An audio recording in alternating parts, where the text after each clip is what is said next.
Furqon surasidagi Samud kalimasining oxiridagi alif. Savol. Assalomu alaykum. Qur'on Karim Furqon surasining 38-oyatida Samud kalimasining oxiridagi ustiga shaptul belgisi qo'yilgan alif nima uchun kelgan? Javob. Va alaykum assalom va rahmatullohi va barakatuhu.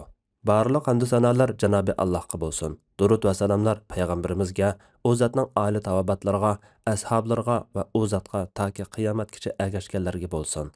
Furqon surasi 38-oyatdagi Samud so'zi oxirida bir alif qo'yilgan bo'lib, bu so'zni tanvinlik o'qish yoki tanvinsiz o'qish masalasida qorilar o'ttirisida ko'z qarash o'xshash emas.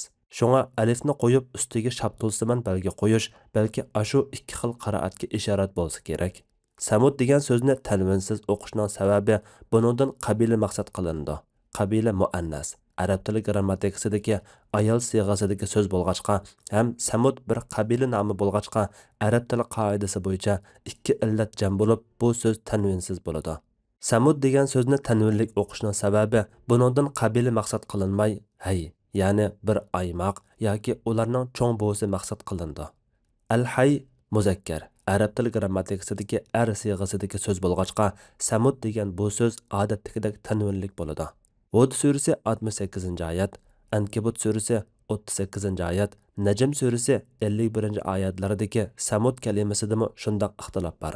Qorilardan Hafs, Hamza va Yaqub qatorliqlar yuqorqi 4 o'rinda qabila nomi bilan muannas jam bo'lg'achqa tanvinsiz qiraat qilgan. Bular Samud degan so'zda to'xtamoqchi bo'lsa, alif yozilgan bo'lsa-mu alifsiz Samud deb to'xtaydi.